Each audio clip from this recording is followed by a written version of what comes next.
Good morning, it's May 9th, around 6:30 in the morning.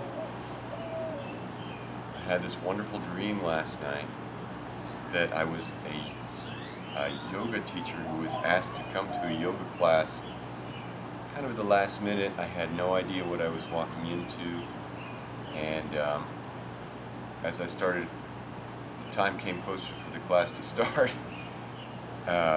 more people started coming in. At first I thought there was going to be about 3 or 4 people. And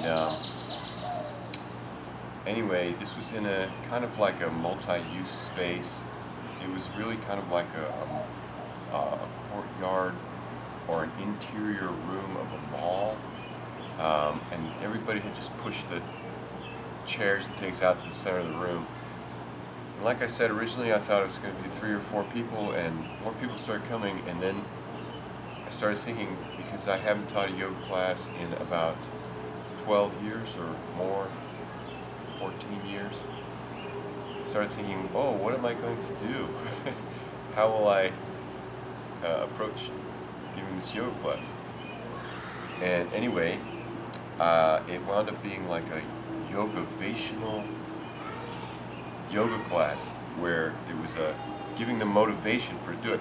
So one of my favorite things about this time of year is the sun rises so early that I can wake up before my kids and wife need my attention, and I can take care of doing some things. So like this morning I had that dream, and I was able to lay in bed half awake, half asleep, and think about it, and all my experiences having learned yoga from some amazing teachers who have given me such wonderful knowledge about the human body, psychology, yoga techniques, spirituality, all those things. So I lay there in bed to enjoy this dream, and like I stretched it out into a really nice practice for the people that had come. And so some of the things I went over were, well, I wanted to get to a specific exercise that after my dream, it was 6:08 when I got up, and I had all this extra time before I have to, make breakfast, take people to school, wash dishes, things like that. And I came out here and I had done about a half an hour of yoga. I want to get to a specific exercise that I figured out how to do that I haven't learned in any other classes before. And I'll just do it now so I don't lose this opportunity. Maybe get back to the Yogavational speaker dream. But this is, I'm going to call this Approach to Downward Dog, or Learning Downward Dog. But you begin in a chaturanga push-up, high push-up position. And then, you tuck under your toes, and this exercise is to think about your hands and your low back and some strength in your core. So you actually start in a chaturanga, in a high chaturanga position. It's a short one too. It's not a long chaturanga. It's a short chaturanga. So your butt is up and your shoulders are towards the middle of the mat a little more than if your hands were way up here at the front of the mat. Okay. This isn't the exercise. This is just getting in position. Now the exercise is go down to your 4 points, 6 points of touch, hands, knees, and toes, and then push up and back. So it's kind of like knee-ups, knee push-ups. Because when I was teaching my Yogavational class, I was addressing many different levels of fitness. People that, have difficulty doing a chaturanga. I thought of this, and it actually was really good for me because it's making my back feel good. So you come up here, you come from here into this position, and then you push back. And you can start with your head looking forward and just do these knee ups. It's opening up your hamstrings, it's expanding your low back, stretching it away from the center of your spine, and it's making your hands and shoulders strong and getting a good stretch for your toes as well. So you just do this a few times, and this is the approach to downward dog, because it can go straight into a short downward dog. And if you describe it to the people that are learning, that are working through their yoga with you, you can describe it in a way that gets them to engage understanding of their hands, their shoulders, and an expansion of their low back, and you can talk about their hamstrings. So that was one of the great things in my Yogavational dream was I started in the dream, I started by talking a little bit, and I found that my most wonderful yoga teachers of my lifetime did talk about their own lives. Somewhat, because we're all human, and the people that come to an event like that, they want to identify with you. So I talked a little bit about my life, and I used the story of how, being married, I have a wonderful wife and wonderful children, and yoga, oh God, it came out so much better in my dream. Yoga helped me meet the challenges and stay healthy and stay strong to be a good dad, to be a good husband. And my wife sometimes gives me long lists of honeydews. When we first bought our house, fixing up the house was one of them, and going into the attic was where some of those honeydews were happening. And now my attic in that house is a very treacherous place. It can have difficult conditions. You have to stay balanced between the wooden beams. It can get really hot. You have to go under things, over things, and it can be a challenge. So she asked me, I don't know how you do those things. And I said, it's because I did yoga. If I didn't have done yoga, I wouldn't be able to meet any of those challenges that I had in the attic fixing it. So, if I ever turn this material into a Yogavational speech, it needs a lot of work. But that relates to anyone's life. Life has challenges. Life has difficulties between the good times.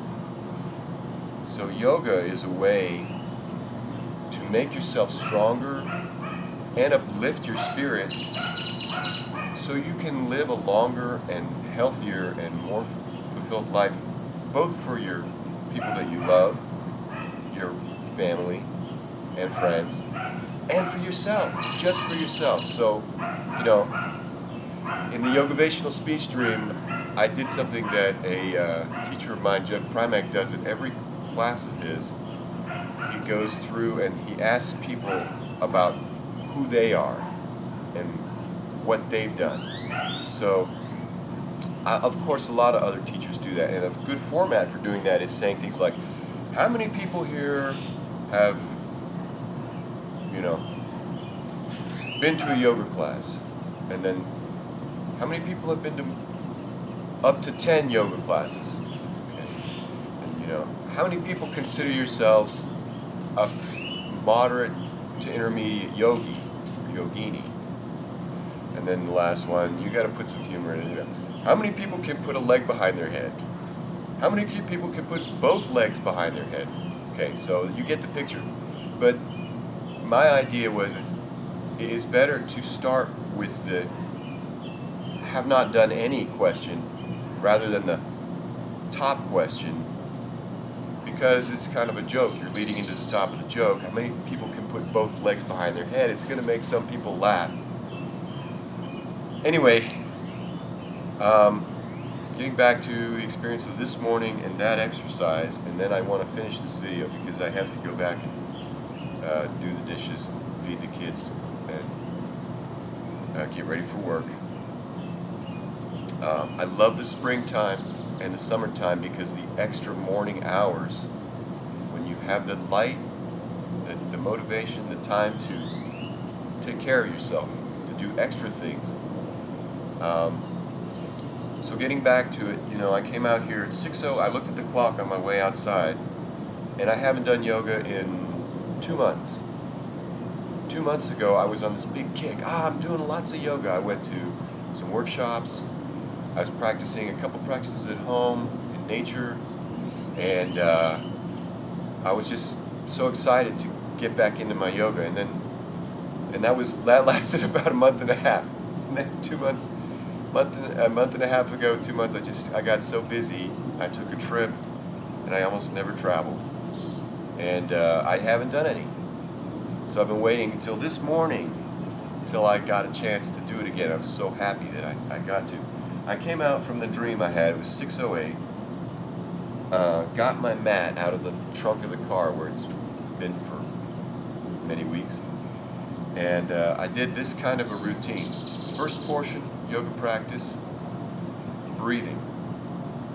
Second portion, standing, sun salutation exercises, but they can also be not traditional sun salutations. They can just be like breathing and opening your arms while you're standing, turning to the sides, and telling the people that they want to engage their core, open their shoulders back. Gravity is your friend.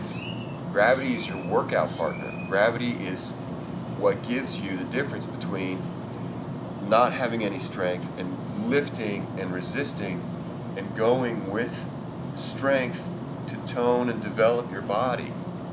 It's your friend. Gravity is your friend. But it's your mean friend who, if you're not paying attention, will just let you, bam, hit the ground or, drag you down into it. So, first portion, breathing, and I talk about to myself, and because I've been mixing my Yogavational dream into my practice this morning.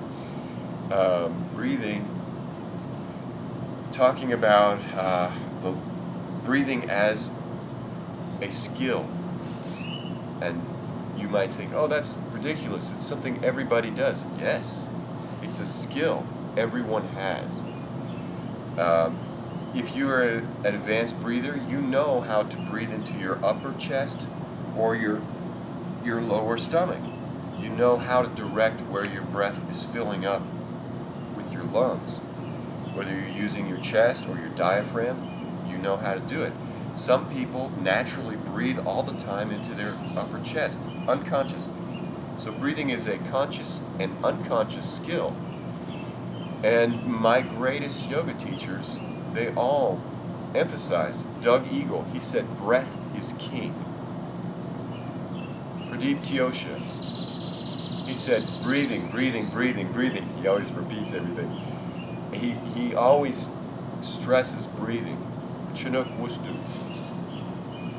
He talked about breathing all the time. Bruce Boyd, he brings the class in with breathing. So, and my first yoga teacher, Susie, she taught us about our breath. So,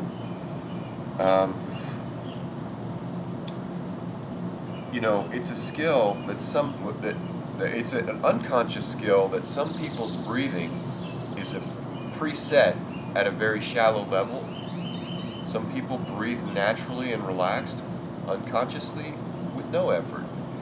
Some people unconsciously breathe into their stomach a lot. And these people that are like that tend to be relaxed. They may have the more kapha body type, a little bit more apple shape, more relaxed. They naturally breathe into their stomach. People that breathe naturally into their chest tend to be a little, you might call it high strung, but you may want to call it alert.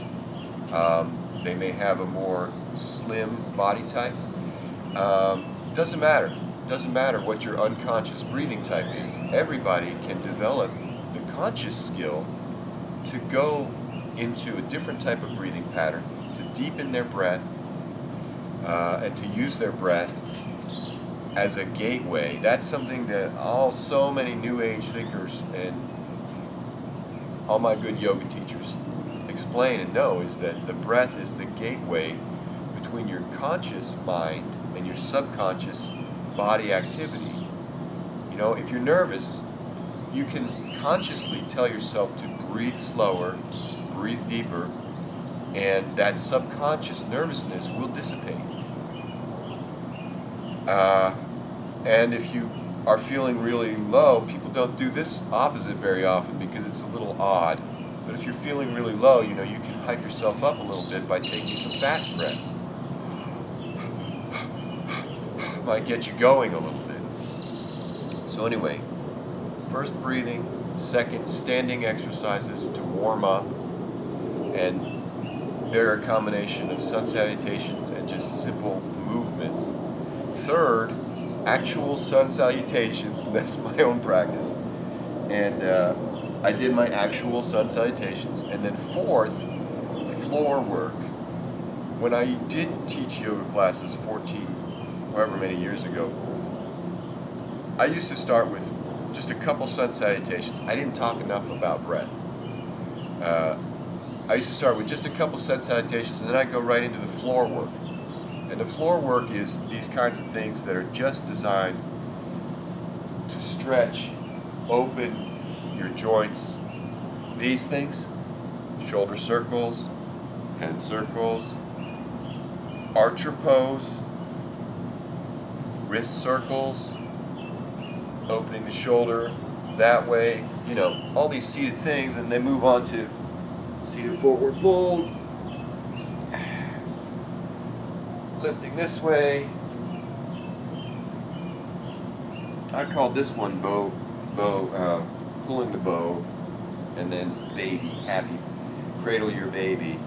You know, so all those seated things, maybe even do a camel, something like that. All these things that are seated that are just designed to really get the joints opened up. After the seated poses, I would do more strong sun salutations to really build up the heat.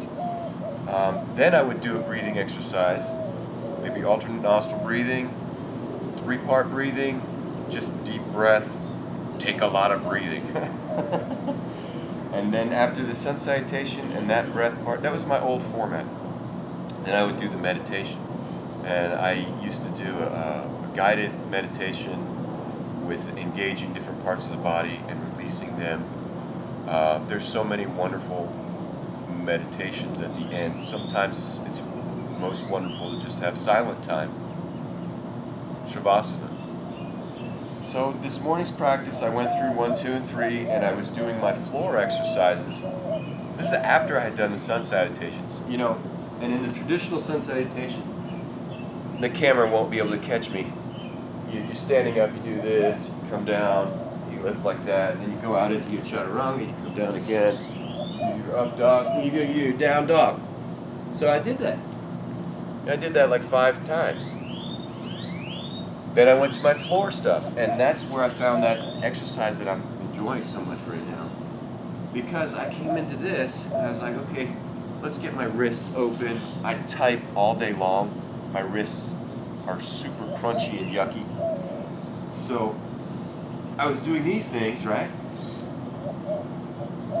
And then I was like, wait a minute, I'm on my knees. Oh, let's get the fingers stronger. Let's go do this on the fingertips instead of palms down. Okay, and I was going like this, and I was like, oh, you know what? Dang, this feels good on my low back. Oh, okay. You know what? The only difference between this and a down dog is that my neck is up instead of down. Well, guess what? This feels like what I want my down dog to feel like. I want my hamstrings to be stretched. I want my low back to open from here to here. I want my shoulders to be strong and my hands to be connected to the ground. And then the only thing I'm not doing is the difference between this and the down dog is I'm not letting my head relax. really pushing in and feeling the back open up. So that's an interesting thing to try to incorporate for the beginning people in yoga, is to do that, maybe that introduction to downward dog, entry to downward dog, feeling the different parts of your body.